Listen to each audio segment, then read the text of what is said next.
This is the More to the Story podcast with Dr. Andy Miller. We hope you guys enjoyed today's conversation.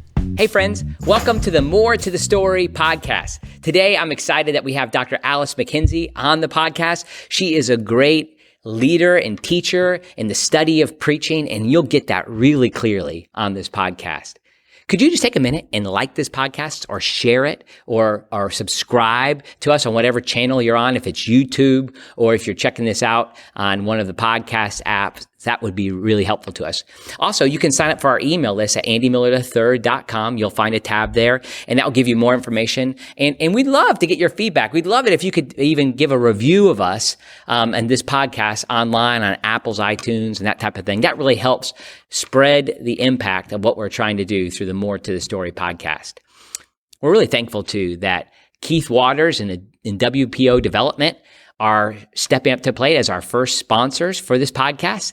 Keith and his team lead people through mission planning studies, strategic plans, and capital campaigns. And I worked with him when I served in Tampa. He did a great job in leading that campaign. And he says this, and he would say it in front of donors and other people, and it really helped us crystallize this in our own work. He says, if you don't know where you're going, any path will take you there. Isn't that true? WPO Development really comes alongside of their clients and helps people develop a plan, execute it, and they can go all the way up to a place of managing a capital campaign. So I hope you'll check them out at info@wpodevelopment.com, or you can Google them too to find out more information. They work all over the country. They come to you. They do great work. And I have benefited from their work, and that's why I'm willing to have them advertise at this very moment. So check out today's podcast coming up now with Dr. Alyce Mackenzie. God bless you. Welcome to the More to the Story podcast with Dr. Andy Miller. I'm delighted that you're joining us today. And if you are new to the More to the Story podcast, I'd ask you to subscribe to this YouTube channel or to the podcast platform that you're using. We're really excited today to have on the podcast with us Dr. Alyce Mackenzie. Alyce, welcome to the podcast. Thank you. Good to be here. Hello, everybody. There you go. Well, Alyce serves as the Levon Professor of Preaching and Worship at Southern Methodist University's Perkins School of Theology. And some of you who know me know that I attended there, and I was one of Alyce's students. So thankfully, she's still willing to come back on, even after she graded a few sermons of mine. He was a very good student. You'll not be Well, thank you very much. You're welcome. It's one of these things that the preaching portion of any curriculum is one that kind of gets to the fact of you finally move to the so what? Like, well, what do I do with this? And how do I proclaim it? And how do I proclaim these truths that I've been studying for so long? And so I think it's interesting that you serve in this role, and you've been doing it for a while as a professor of preaching and in worship for that matter. But it's not like you set that out as a goal, probably as a college student or even entering the ministry in the first place. I mean, generally people won't say, I want to be a preaching professor. So Could you tell us a little bit about your journey to ministry and even towards this vocation? Sure. Well, I won't drag this out too long, but I do. In light of the Salvation Army's emphasis on the warmed heart, the fiery faith, right? Yes. It was a pastor named Grannis Hupert who had been a science teacher who converted or decided to be a Methodist pastor in Pennsylvania. And he brought my parents into this Methodist church, although they were Lutheran when I was a little baby, baptized me.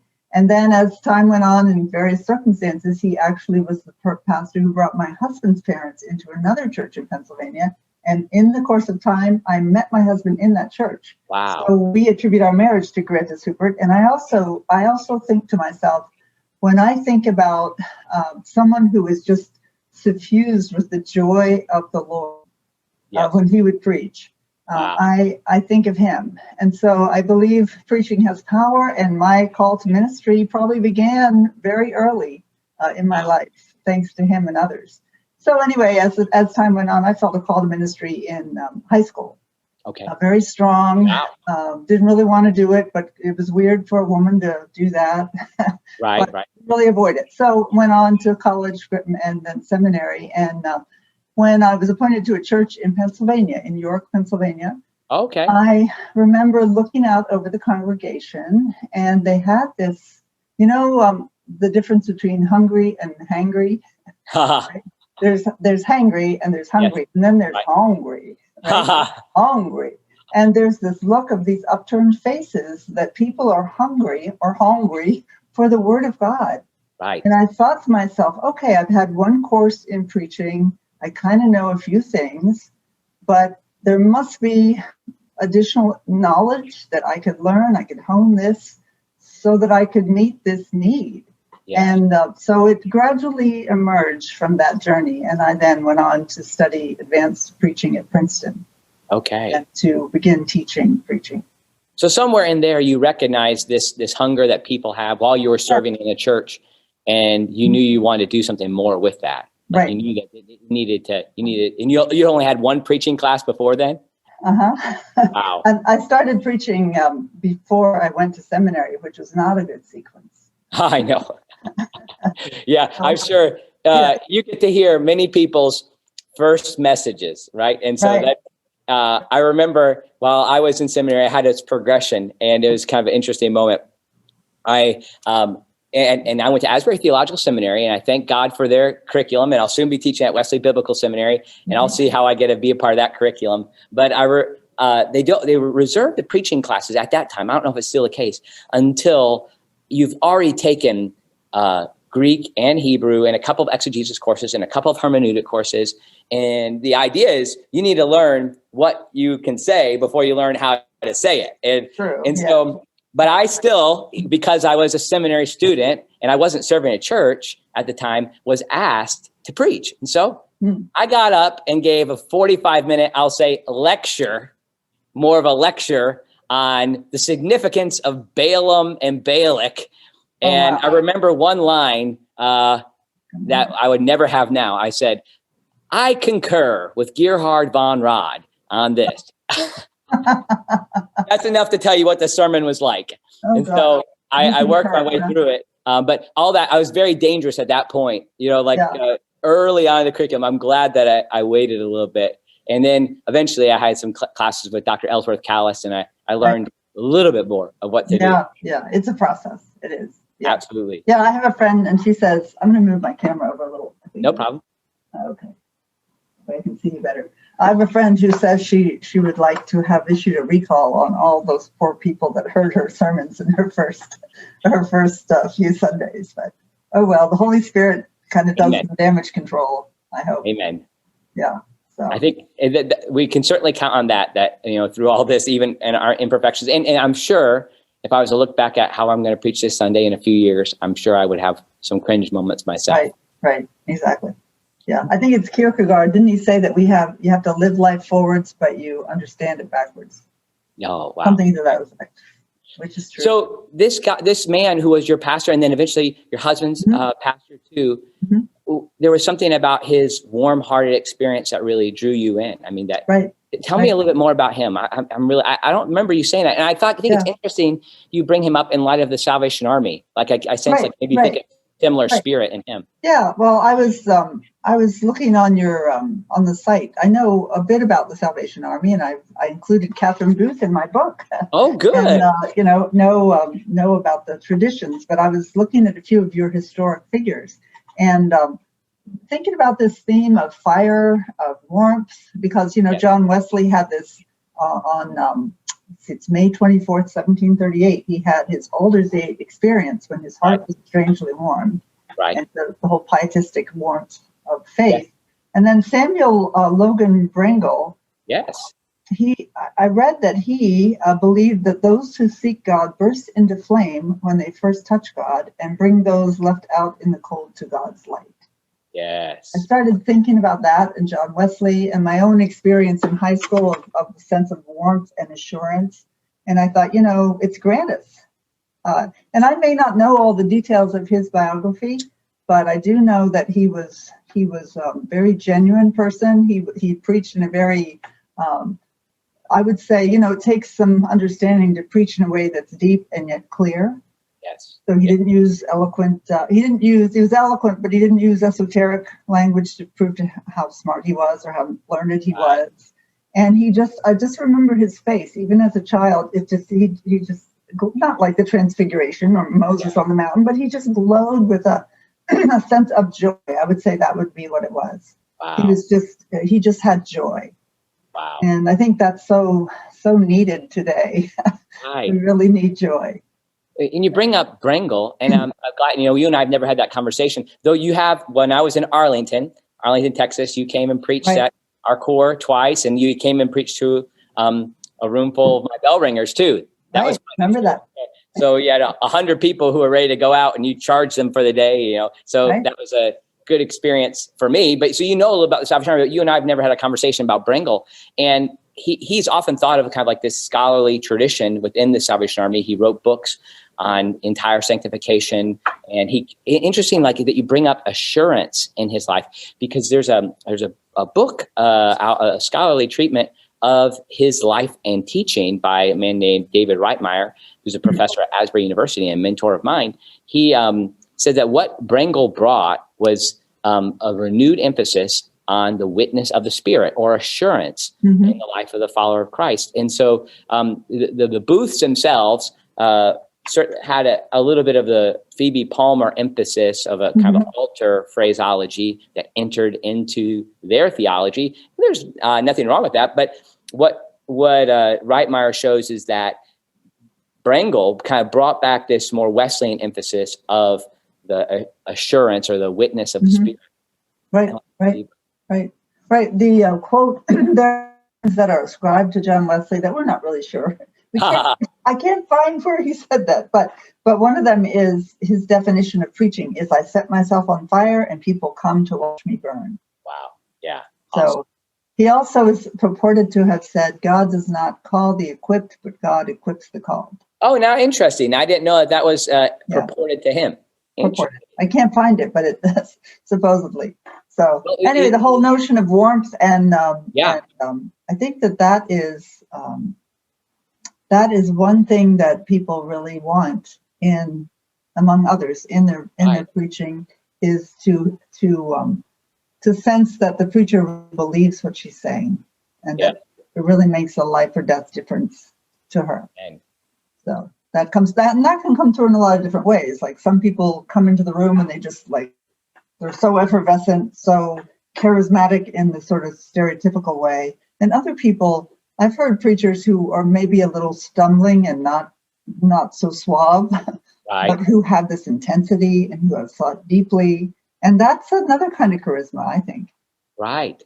There's different type of energies that we can bring. And it's interesting, you probably hear a lot of the ways that people talk about preaching, and there's a lot of phrases that people use and characterize preaching. I struggle with some of them because, like, for instance, like the nebulous term exegetical or heart-filled, or of course I want to be an exegetical. Spirit-led, right? Spirit-led, right? Yeah. Like and when the compliments are coming to me, I'll take them all, right? But the challenge is that when people come and compare me to somebody else, they say, well, he's really a spirit-led preacher. And nobody has actually said that, but I'm sure they will. These phrases, you never know what you're going to get. Yeah. Well, the one that I always found sort of amusing is when people say, well, she is spirit-filled because she doesn't have any notes. Okay. And I'm thinking, well, just because someone doesn't have any notes, sometimes, you might like to run up to the front and hand somebody some notes. Right? Right? Yeah. I mean, just because I don't have any notes, if I haven't prepared clearly and have some depth, I might just be the rambling rose, right? Right. So there are all kinds of different ways, different aids to memory, and different forms of, I would say, embodying presence in preaching. Right. So, I would love, you've written a few books. We're going to talk about one here in a few minutes. But one of the books that you were in the process of writing while I was studying with you was Novel Preaching. And this idea of storytelling is so connected to your style and the kind of the emphasis that you brought even into the homiletical academic community. Mm-hmm. I found that to be so helpful. But I wanted, before I get to that, I'm interested. There was this story you told of when you were in a doctoral seminar, how you started. You came in. I think you know what I'm talking about. You came in late to a course. Yeah, but I did. I'm sorry. I'm sorry. It's okay. I try to blame my children, but it really wasn't their fault. Oh, okay. But there was something that happened that even set you on a trajectory for some of the writing that you've done. Could you tell us that? Oh, sure. So that was back in graduate school a long, long time ago. You don't need Right. to go into how long ago. But it was a course in, what was it called? It was called Interpreting Old Testament Texts for Contemporary Congregations. How's that? Okay. So we were looking at all the different genres of Old Testament literature. So there's apocalyptic, and there's what else? There was Psalms, and there were the narratives, the prophecies. So I came in, and if you've ever been to Princeton Seminary, you'll know Stewart Hall, which is like this dark stone building, and you know, kind of trudge up the steps. I was holding my then so-called portable computer, which only weighed 12 pounds. It was a long time ago. So I get up to the top, and I come into class, and they were passing around a clipboard. Look at this. I have a visual aid clipboard. Oh, there you go. This is not the same one, but they were passing it around, and it had the names of the different genres and people had signed up. And we only had, I think, maybe 3 weeks to write a 30-page paper on that genre. So everything had been lapped up except for one lone genre, which was biblical proverbs, because, you know, who wants that, right? Right, So sure. I had a friend, Scott Black Johnson. He's still a friend, but he elbowed me and he says, "Good luck getting a sermon out of a one-liner, McKenzie." And so that was really where the storytelling thing took off, because, you know, I went home and I started reading the Proverbs. Right. And I'm thinking, oh gosh, I remembered Will Willman once said that reading the book of Proverbs is like going on a long road trip with your mom. And I've as heard parents, some of the Proverbs before. yeah, as lot. parents, we think that any child of ours would benefit from a long road trip with us, right? Our wisdom. But at any rate, I started reading through them, and there were things like as one who grabs a passing dog by the ears, so is he who meddles in the quarrel of another. What else? There are some gross proverbs that involve vomit and dogs, which I don't have to go into, but very earthy. There's one about the soft answer turns away wrath, a harsh word stirs up anger. And then there's one that really, really got me, and that is, there is a way that seems right to a person, but its end is death. Wow. I thought, whoa. And so these are little stories based on the sages observing patterns in everyday life. So the next morning I read a couple of them to my daughter, who was then, I think she was 7. And she said, well, she seemed very underwhelmed. She said, that's just what everybody already knows, only in words you can picture. Oh, wow. Awesome. And I thought, all right, Rebecca, that's just what words you already know. This is the way a 7-year-old expresses her underwhelmment. She said, that's just what everyone already knows, only in words you can picture. And I thought, ooh, there you go.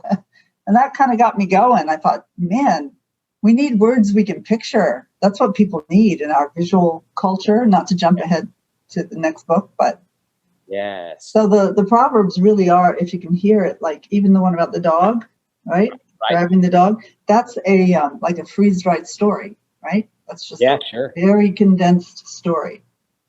And we've all probably had experiences where maybe we meddled just a little bit in somebody else's business because we just couldn't help ourselves. So, and you know, that story, gave that illustration. I kind of was imagining what that's like, and I felt a little slobber hit my face. Yeah, exactly. Now, of course, there are other times when we should get involved. You know, we can't be a bystander watching someone get abused or something. Right. So it takes wisdom to decide in what context you're going to set this in your life. But anyway, your question about stories, that's kind of how it all got rolling. Interesting. And it's interesting, too. I think I had even heard you brought up a well-known African-American preacher. I don't know if it was Frank Thomas or somebody like that, who you introduced me to. And I don't ever met that person. You just introduced me to their writing and preaching. But they even made a kind of a liberationist point from that story. Like they're like, when everybody else was rejected, everybody else took this, and it was the mom who was going through graduate school took this, and now what she do? She's written several books. Yeah, that was Evans Crawford of late memory, and he. I sat next to him on a bus one time at our annual meeting, and he had made a great deal of that in his mind, which is fine. And he felt that it was providence. Yeah. And I thought, all right, I'm not going to argue with that. That's right. Whatever you like to, who am I to say? Right. taking advantage of those moments that you have and the opportunity to engage people's senses is such a key thing. I think even what I picked up from you was like not missing an opportunity to shed a little different light on a particular scene that's developed, even when you're just telling a story in the pulpit. Right. I like engaging the senses seems to be something that like, you emphasize quite a bit. Can you talk a little more about that? Right. Well, our emotions follow our senses. Okay. And so and that's a good bit of what where is the book? I had it here. Here it is. That's a good bit of what it's about, and the novel preaching as well. And that is that there's a difference between my telling you an anecdote. Right. Okay, so I was standing out in front of my house, and I was watering my flowers, and blue angels went over, and it was just really cool. Right. You're like, wow, okay. That sounds nice, yes. Yeah. So, but if I added in a few little sensory details, if I can do this, it was in honor of the first responders. This was months ago. Oh, okay. The flyover in their honor. So I'm out there. I'm out watering my zinnias, and I'm just transfixed by each petal, the yellow petals as I'm looking down, and suddenly I hear this buzzing sound overhead, and I look up, and there they are, flying in perfect formation, and I know because I read the news why they're flying over, and I drop my head just for a moment and I say a prayer of thanks. Mm. So that's just a little more. So and of course this is a blurry distinction between an anecdote and a scene, but I told in the book about the question that was asked to me at the end of my lectures based on this book. Okay. Yeah. When this is it okay to talk about that now? Yeah. Let's go. Yeah, it's fine. So your new book is. Yeah. Well, I'll just one reference. Yeah. Go. So at the end of my lectures on these books, you know how sometimes you've thought about something for so long that something very obvious just messes you up. So this person asked me a question at the end of it. What's the difference between a scene and a story? And I kind of did But I started thinking, okay, what is the difference between a scene and a story? A scene is a segment of a bigger story. Right. And it's different from an anecdote in that, I think anyway, it relives rather than retells. And as I thought about it, it's got a steroidal injection of dialogue, drama, and detail. How about that? Right. Steroidal injection of... Steroidal, like steroids. Well, yeah, I'm just using that as a metaphor. Like, let's just... it. On steroids, we're gonna maybe it's not politically correct, but anyway. No, I got you. Vitamin mix. Got drama. It's got detail, sensory detail, like you say.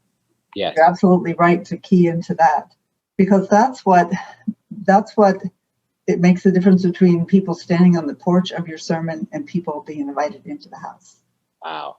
So come on in, and I'm not the first one to come up with this idea. I mean, I'm just putting it slightly differently. But sensory detail, and then the thing is, with sensory detail, it'll kill a story if there's too much, right? Right. That's Absolutely. when if I'm at a party. Kentucky sunset comes around me, and as I move forward, this sweat comes from. As I adjust my pink and whatever red and white scarf, who cares? Yeah.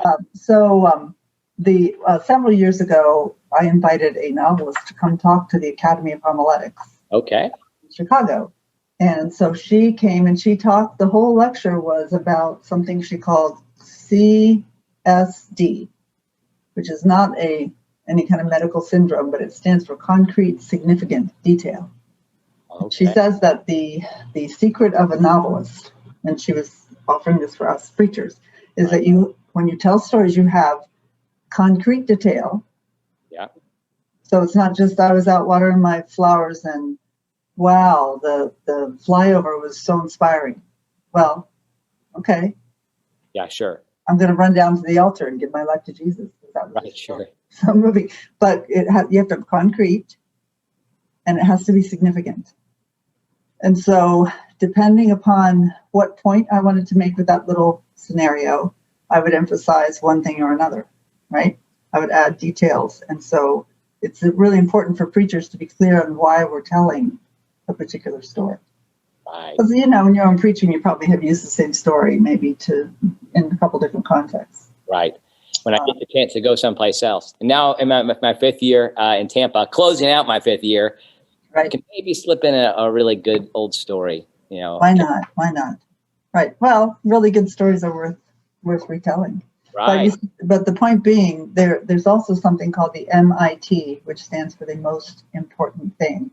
And that is, the preacher needs to be really clear on why am I telling you this? Right. And so I need to be telling you this story because it fits in with the theme of my sermon. Right. If not, it's like if I'm at a party, I'll put myself in the role of I'm telling you we're at a social event and you're trying to get away from me because I'm telling you this long, boring story. Okay. And it's boring because, for one thing, you don't care. And for another, it's too detailed.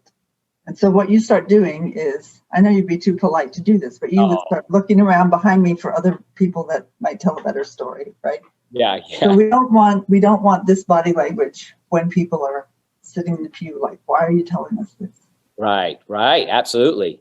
And you can read those emotions. It's like there's somebody I know who we don't give directions anymore, but this person's still alive. And when he would give directions before we had GPS so available to us, right. He would say, okay, you're going to go down this road. You're going to pass McDonald's on the right. Disregard that. Keep going. You're going to pass. I'm like, hey. Okay, well, wait. That's a great example. Why don't even tell me about that? Right. I don't need to know. Please don't tell me disregard it. What to disregard? Yeah. I like to, in the story, you use the blue angel. Something else that you clued me into. I'm sorry to say, when Barnes and Noble and those type of stores were more around, I would see this book. I haven't quite bought it yet. Maybe today I'll finally feel convicted enough to do it. But you opened my eyes to Stephen King's book on writing. And you did something from my favorite lines from that you shared with me was make them wait. Make them wait, don't let them. And when you retold the story of the blue angels off the top of your head, you didn't tell me what the sound was. Right? You just said that kind of like I heard it through the air, and then you finally you get to that point. But I think there's something to that too, with even with the theme of this podcast, the name of it. There's more to the story, right? If you give people too much too soon, you say, today I'm going to talk about this. And I'll do that by illustrating this 3 ways. And it happens to all have the same title. And then after that, I'll close out and then I'll pray and I'll tell God what I told you. I mean, you have all these points you have to figure out, but instead, creating an atmosphere where people are anticipating something and then you kind of give it to them. So I've tried to keep that in mind. It's not easy. I actually did that accidentally, just telling that off the top of my head, but maybe it's habit. It's habit. One other really clear example, if it's okay. Please, yes. Yeah. So the other thing, in addition to making people wait, is give them something to do, give them something to figure out. So in the book, I have this story that's I'm not sure how well known a story it is, and I won't read the whole thing, but it's from Dr. Theodore Parker Ferris, who was a preacher in Boston in an old downtown church, and he tells the story of being in his office one morning on a Monday, and his administrative assistant said, "Hey, there's a young guy out here who wants to talk to you." And he said, "Oh, okay." And so this young man comes in and sits across from him, and he says, "I want to thank you, Dr. Ferris, for saving my life." And Dr. Ferris says, "Well, I've never met you before. I don't know how that's possible." And then the young guy says, "Well, I've suffered from depression for years. And on Sunday night, I was walking down the street. I was heading toward the Charles River with my pockets full of rocks. And I looked over, I saw the lights on in the sanctuary. On a whim, I just came in. I sat behind the pillar at the back. And what you said that night changed my life." Wow. So now I don't have to tell, I could say I was heading toward the Charles River with my pockets full of rocks because I've been really depressed lately and I was going to kill myself. Right. You didn't need to say that. Isn't it more powerful to? Right. That's like disregard the McDonald's. Right. Right. Disregard that. But that's just so small a thing, but it's satisfying. It's like, oh, we get it. Right. Oh, we see why you're going. Why else does someone? He's not a rock collector. Right. Right. I love it. So little things like that. It keeps people busy. Like it gives me something to one part of your brain to another.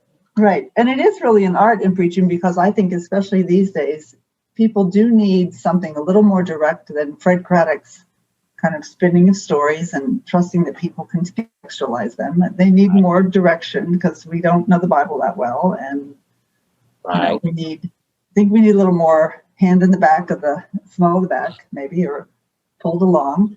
But there's an art to leaving people something to do, something to figure out while offering guidance. Right. And that in part what you're trying to get to, this art of creating a scene in your new book, which is Don't Make a Scene. Wait, make sure I have it right. I'm sorry. Making a scene in the pulpit. Right. Making a scene maybe because I think of it with this idea of, we're normally thinking to my kids who knows, they come in here any minute. Right. Don't make a scene. It's okay if they do. Yeah. So, but you're saying we need to make scenes. Right. And the reason that I'm saying that, I thought this was pretty apt. I start the book out like this, that we often hear that, like if a mom says that to her child at Target, right? Right. Because you take kids into Target and immediately they're on this consumer high. Right. I want that. And they even play music at these stores it's calculated to make you want to buy things. Interesting. Yeah, and it works. So don't make a scene, or it could be like a lawyer to her client on the way into the courtroom. Let me do the talking. You keep quiet, don't make a scene. Any of those scenarios. I remember one time at a restaurant, the couple at the table next to me was about to really get into it. And one of them leaned over to the other. It was one of those restaurants where the tables are too close before COVID. Right. And the one leaned up forward and said to the other one, not here. Don't make a scene. And I was like, oh, here's a perfectly fine place. This could be fine. Right. Please. I'm interested. Yeah, go carry on. Yeah, exactly. Like you want to get people's attention. There it is. Yeah, don't mind me. I've had one course in seminary in counseling. Perhaps I could be an assistant. The whole idea is that when we say don't make a scene, what we're saying is don't draw bystanders into our drama. Wow. When we preach, we are specifically trying to draw bystanders, because not everybody's going to be sitting there hanging on every word, which is another issue. But we're trying to draw people into our drama. Right. Ooh, I love that. And that will preach. Yeah, it does preach. I was talking to a woman who teaches advertising at SMU. Mm-hmm. In fact, her name's Carrie LaFurl, and she and my colleague Wes Allen have just come out with a book called Preaching in the 30-Second Commercial. Oh, interesting. Yeah. So I remember one time she said to me after a meeting, we were chatting, and she said that advertising is kind of like preaching, because in an ad, you got a brief time. Right. And you're trying to get people to invite your product into their daily lives. Mm-hmm. Right. So that's exactly what you want to do. And that's what we're trying to do. We're trying to draw people into it. It's a drama is what we have. Right. Absolutely. I mean, there's a lot of theological assumptions to that too, that we're saying that there's a story happening, and what the task of preaching is to bring people into that drama. Like, there's a lot going on. And we'd even be bold enough in my tradition to say that everybody is a sinner. And as such, that creates significant drama. And if we really believe in a reality of some type of eternal reality, eternal existence, that's dramatic. Okay. There might be, if there's a heaven and a hell, if we're going to say that, then there's drama. Let's get some people in bed. There's drama, and there is a narrative arc. And so there's creation, there's fall, there's redemption, and there's recreation. So you've got your narrative arc. Right there. So what we're trying to do is to get people, as David Buttrick once said, in paraphrasing, he said in preaching, we are encouraging people to place their shrunken, self-centered little stories into a bigger story. That I'm going to quote him, so you can edit this out if necessary. Into a bigger story that has a lot better opening and a whole hell of a lot better ending than the one that they're writing by themselves. Sure. So it's a redemptive ending. Right. So we're inviting people into a story that God has promised God has like this unthwartable plan of redemption. Right. Amen. So it's a drama that deserves invitation in any way we can offer it. Now, your book made me think of David Buttrick, and maybe I'm wrong, with his emphasis on like kind of video cameras and angles and scenes. He talks about moves. He talks moves. about That's it. That's yeah, the language. right. You have different moves within the sermon. What's different from what you're doing than what? Probably he has in his book Homiletic, which came out right when I started in ministry, actually my first year preaching in 1980. And he has a lot of rules. It's based on a philosophical school called phenomenology. And he has all these very, very specific rules for how you open and how many images in each one. And so mine's not nearly that, granular, I guess. Right. Okay. But it still has the quality of, rather than an outline that goes like this, right? Number one, number two, number three. Right. It's really more like a musical score that moves across time like this.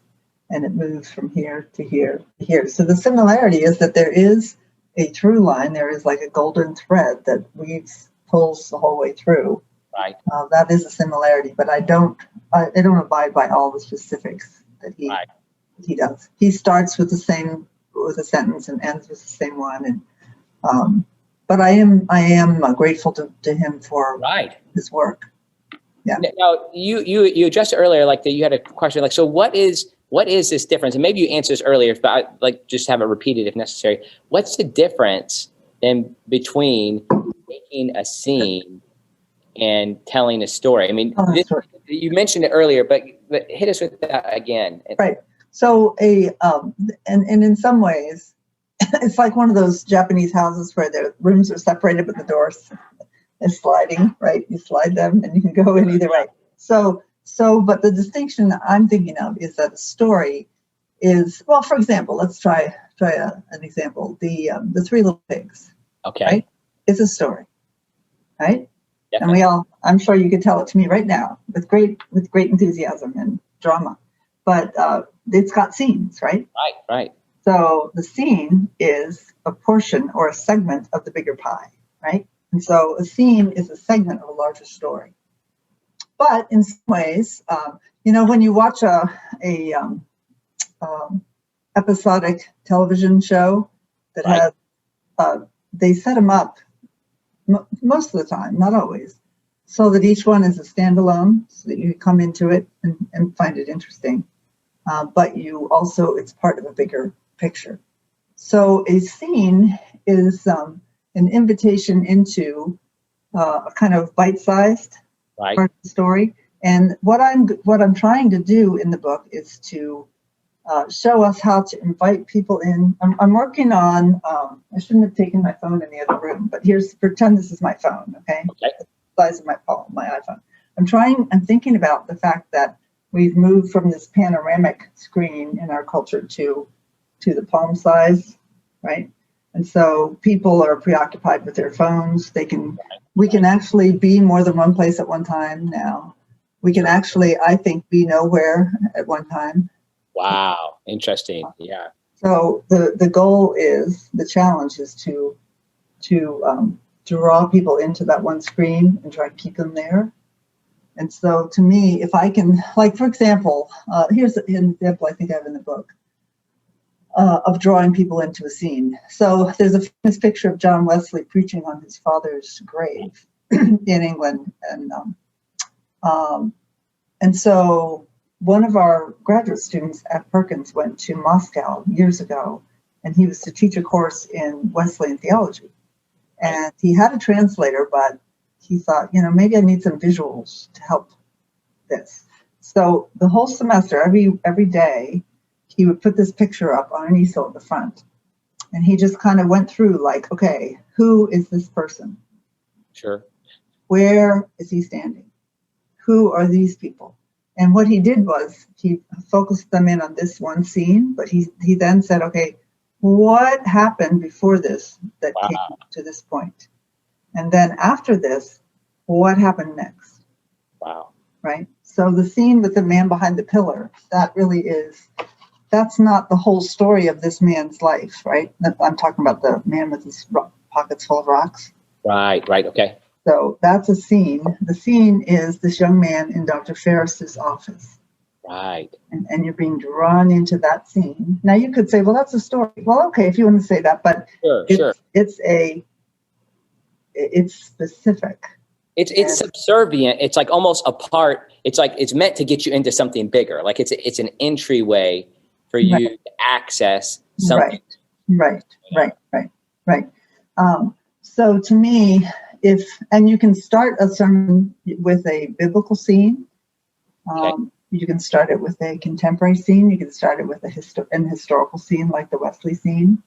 I think the hardest is to start with a biblical scene, because the most boring opening that I think I've offered in the past is when I stand up and say, this morning I need to give you a little bit of background so that you can understand the text. And then I go on for 7 minutes with the Jebusites and the Sure, right. Yeah. So if I can make it into a scene, right?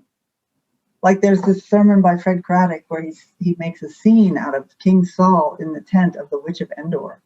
And whoa, that's a scene. Wow. Rather than, in whatever, 2000 BC, King Saul put out a decree against necromancy. And its context was that he was in this battle with David, and David had blah, blah, blah, and da-da-da-da-da. No, here is Saul.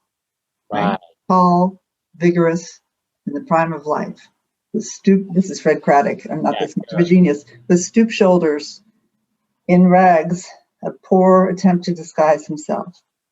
He has just issued a decree outlawing, saying that anyone who thought out magic was subject to death. Here is Saul. And then he talks about the flickering darkness of the tent, her glowing face. So it's like, okay, I'm in there. Wow. I'm in there. But I think that is one of the hardest things. If I'm going to start with scripture, I better suck people in, because people think scripture is boring and that it's old. Right. Many people. Oh, I love that. So some people might feel like, oh, I hear you say it, Fred Craddock. Wow, and those of you who know Fred Craddock think like the great storyteller, pioneer and preaching. Okay, he can do that, or you can do that. I'm just kind of caught in my old regular ways. Like I like having a 3-point sermon. I can put it together and get in there and get out. I know what people want. I'm done. But what could you say, like, help people beyond reading your book, which they should do? Right. No, that's okay. To make these scenes, to make like a little more, and that was so powerful for you to, and I was like in there. I was like, all of a sudden I was transported to that bit as you're describing that. What are some things that people can do? Right. Well, what I have at the end of the book is I have a variety of different types of scenic sermons. Okay. But let me just see what would be a good thing to highlight. I think you can do a deductive sermon if you want to. Tell us what deductive means. Deductive would be when I start with a general statement and then I break it down. Okay. So so you start with here's a sermon called "Finding Faith Amid Our Fears," about how the fear of the Lord is the beginning of wisdom. Okay. And I'm trying basically to talk about how we have a lot of garden variety fears, but the scriptures offer this particular fear, and here's how we cultivate it and what it leads to. So you hear how that is kind of a. So I guess maybe the difference between deductive and inductive is not all that hard and fast. What we really do want is we want a clear line of thought. Right. Clear line of thought. And so if you think about, there's a book that talks about how points can dance. Okay. And so if you think about most sermons, there's a deeply embedded love of three in human psyche. The love of three, the pattern of three. which I won't go on and on about. I wrote a little article about it one time, but it's like knife, fork, and spoon, sun, moon, and stars, life, liberty, and the pursuit of happiness. I could go on. The three little pigs, the three bears. Anyway, you get my point. But this love of three, and it shows up in patterns throughout the centuries in preaching, the 3-point sermon. So that's fine. I think deductive sermons have gotten a bad rap, but can you put them in a sequence so that you can't rearrange them? Right. Interesting. So that they move. So, for example, we have fears. Okay, we have these garden variety fears. But there is one. So the Bible is always telling us to don't be afraid. And yet there's one fear that we're told throughout Scripture that it is our life's work to cultivate. Yeah. You hear the line of thought. Right. So you start with our fears, then you move to this one biblical type of fear that we're supposed to cultivate, and then you talk about the difference that it makes. So a lot of sermons are kind of human condition, God's character and actions, and then a so what. I mean, it's so important to be able to and you helped me with this too while I was at Perkins, developing that line to figure out whether it's a plot line or how we think about what does this have to do, this point have to do with the next. So creating a scene isn't correct me if I'm wrong here, it's not saying, okay, I'm gonna have this scene here and another scene and I'll have 5 scenes, but all of these scenes are part of a bigger story meant to all go along a path. Right, they're part of this line of thought. Yeah, I mean, what I'm doing in some ways, it's not earth-shaking in terms of totally new. I'm just pulling together some time-honored principles, and I'm tailoring them to our shortened attention spans. Right. And also the other thing is that there's been research about how the internet is changing our ways of thinking. Interesting. Talk to me about that, particularly with preaching. I'm sure. Right. I mean, I've felt it even in the last 5 years since I've been here in this context, much less when I was with you, 10 years ago. This is a very different time. People's attention, YouTube videos. We're on YouTube right now. And I'm trying to do something that's going to engage people in a different way. It's affected people's ability. Right. That's why the subtitle of the book is called Vivid Preaching for Visual Listeners. Interesting. It's a kind of a mixed metaphor, but there's research. There's a book called The Shallows, and the author talks about how we are in danger of losing or have lost the ability to engage in a sustained line of thought or reflection because of our habit of rapid bursts of information seeking. I feel like going like this. And I know I'm working on a book on preaching and humor, and I try to devote a couple hours to it in the morning, and I have to turn off my Outlook. I have to not search for, no, I don't need to look that up. Right. And I have to really it's harder now. I think it's more tempting. It's harder for me to keep focused. Right. And I think that that's true with our listeners. So if we can imagine this metaphor of the sermon as the smartphone, screen, and invite people into that one screen and keep them there. Right. Interesting. So keep them there throughout. There are some sermons in the book where I actually, it is pretty much the same scene the whole way through. There's one where the scene is a front porch. But the front porch kind of changes it starts out on my front porch, and then I talk about Jesus' front porch. It's on the parable of the friend at midnight. Okay, interesting. So think it, because he's at the porch knocking on the guy's door. So you keep it on the porch and keep pulling people back to the porch. There's just so many ways. And what I really want to do is offer kind of a smorgasbord of possibilities, and not say, oh, you have to do it this way.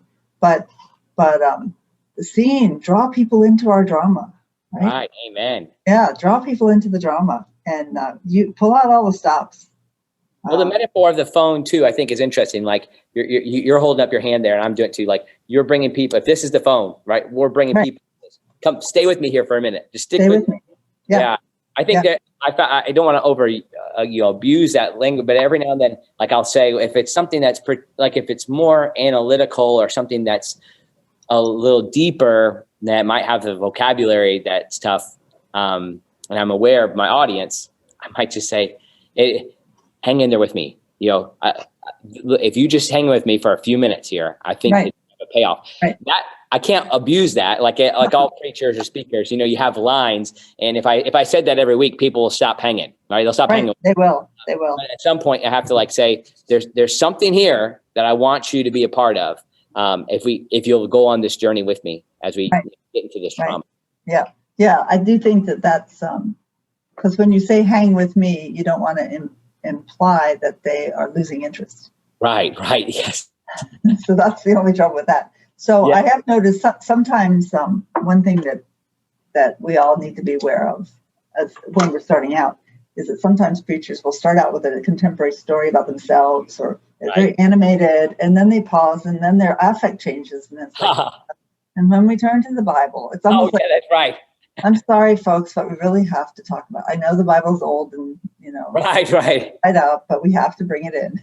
My life is a lot more interesting, but so I think one thing I try, especially in Zoom preaching, it's important to bring your personality forward, bring the energy forward. So, but every now and then, hang with me works okay, or something like hey, this subject I know is a tough one. It's tough for me too.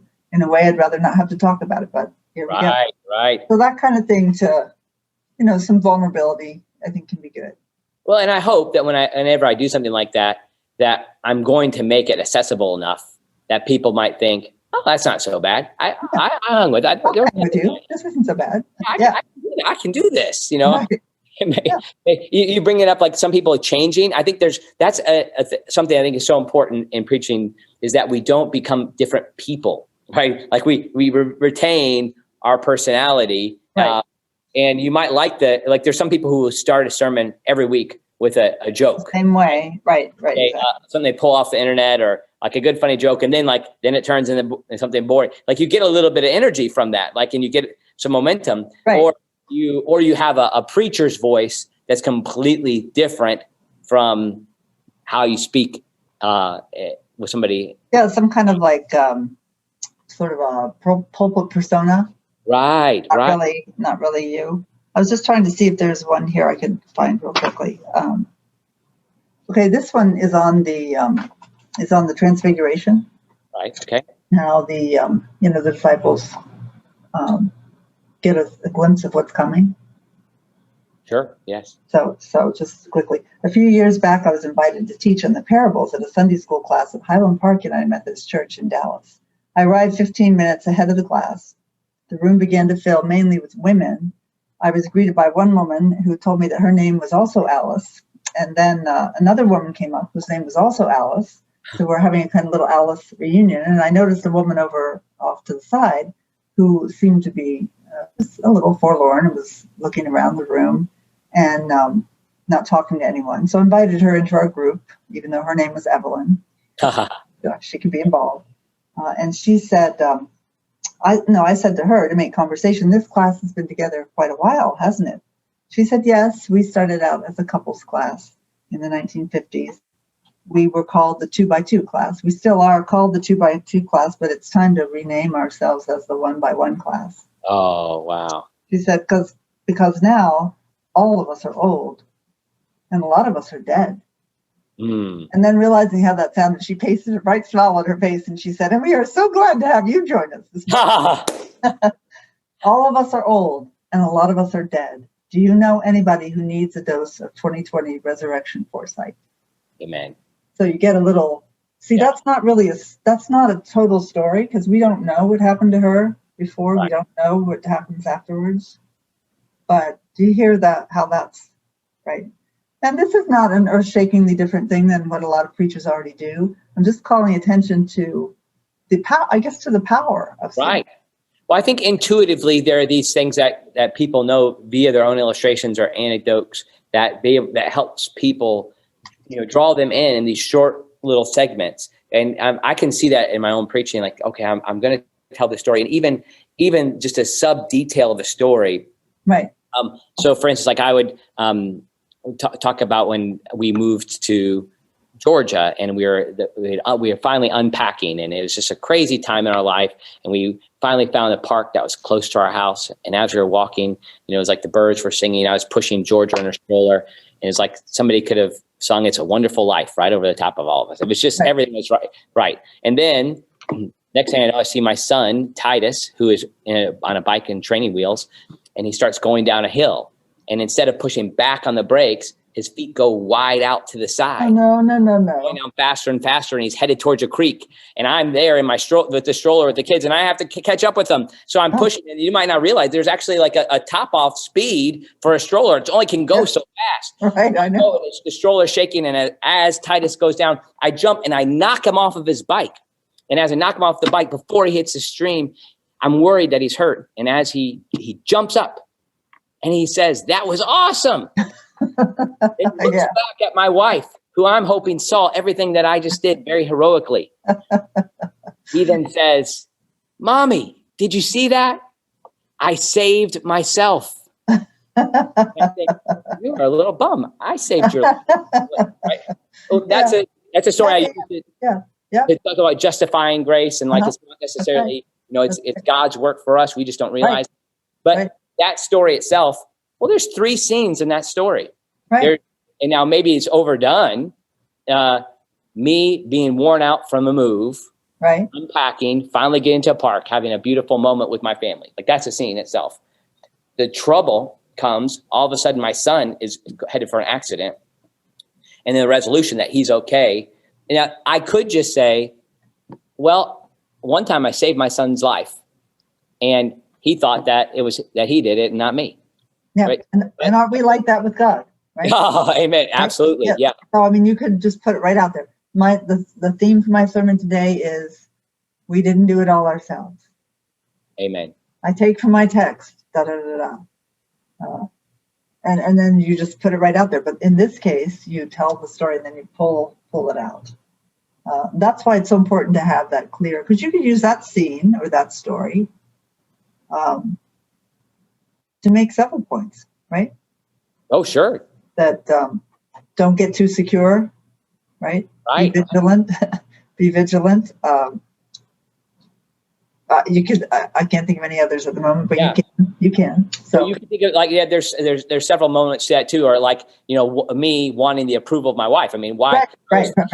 And I was frustrated in that moment. I didn't get recognized. Right. Exactly. I want my wife to see what I'm doing. Right. I want to be you would then tailor it and shave certain parts of it, prune them, and focus on the details related to that particular impact. Right. Right. There's part of me that thinks like, well, why do I need to say that? But I mean, ultimately, why do I need to start with the fact that I'm moving? It's an unnecessary detail. Maybe. But altogether, I'm trying to draw people in. I'm trying to give people some kind of a feeling that maybe they had a point in their life where they are finally to a place where they made it to the park. I mean, making it to the park can be a sermon idea in itself. You're on the other side of a storm and you might not be there, but don't worry, you're going to get to the park. Right. And I was just looking for one other thing here. If I can't find it, that's okay. I'll tell another one that you helped me with. Tell me. You helped me, and I've used this story a few times. I think it may have made its way into my book on Acts. I was presenting in Sweden at an international conference, and you helped me think through that message. And it was I retold the story of the Fry family, and the people who are engaged here know about the Salvation Army, the Fry family, the first brass musicians in the Salvation Army. And I told that story about the idea is there's these contractors, they're Methodist preachers, the Methodist lay people, and they had a string quartet and a brass quartet amongst their family. But they decided to use the gifts to help the Salvation Army, because the Salvation Army's message wasn't being heard because people were throwing, food at them, and their street corner meetings couldn't happen. But these burly guys came in and they played their brass instruments. But what I did in that moment, you helped me do, is thinking about that family sitting on a curb, waiting for the opportunity for their dad to come. Oh, we've got to play another gig. Oh, Dad wants us to help us with this Salvation Army group or something. So here you are, creating this moment. So people I've used that story quite a bit, but I think you can see, all of our listeners, as you're getting into this, that there's more that we can do to draw people in, and hopefully engaging some of those emotions will help us get people to participate in the story. Ultimately, that's what we're trying to do. draw them into our drama. Yeah, and to step back from that, then to work on our skills of what I've called the knack for noticing, right? Right. The ability to look around, have this sense, have the respect for your own everyday experiences. And I know that's another Salvation Army emphasis. I understand the sacramental quality of all. Right. Life, right. God is everywhere, and so being on the lookout for those occasions, preachable occasions in our everyday life, in the text, in life around us, is sort of the prelude to. Because you might have just forgotten that moment with your son. It was pretty dramatic, but you remembered it and used it. Yes. So, yeah. And I think one of the things that you had me do, and I still do it to a certain extent, is keep a journal going. Like what did I need to notice today? What was something that, and not just for the sake of sermons, though it does come in handy for that too. Just being aware of what is God doing around me today, and what is that can be used to help draw people into the story. Right. So I mentioned that stories can come from different places. So I kind of think of them as story buckets or scene buckets. So it's like personal scenes, scenes from history, which we don't always. I think we could do more with those. A lot of really cool stories about how hymns came to be written. Sure. What else? Stories from family with their permission, stories from literature, all over the place. But this is a story that I have used about Catherine Booth, which I'm sure I would think is probably told quite frequently. I don't know. We'll see what it is. Yeah. Well, I talk about her history, which all your listeners already know. But then I say on Pentecost, 1860, at Bethesda Chapel in Gateshead, England, as the service was concluding, she signaled to her minister husband, William Booth, who was standing at the front, that she wanted to say a word. Yes. Coming. She later reports that a strange compulsion seized me. I felt I must rise and speak. An inner voice taunted me. Oh, you will look like a fool. You will have nothing to say. I recognized this as the devil's voice, and I replied, that is just the point. I have never yet been willing to be a fool for Christ, and now I will be one. Amen. So that's not very long, right? And you could do a lot with that, right? Which voice do you listen to? Will you seize the moment? Depending on how you set it up and what you do with it. That I think historical stories sometimes we under at least in sermons. Yeah, sure. Well, there's so much more we could talk about. I've been asking people this question, and I haven't quite, and you might be able to help me craft it better, the question. But I ask people at the end of each podcast now, is there more to the story of Alyce Mackenzie than it's usually heard?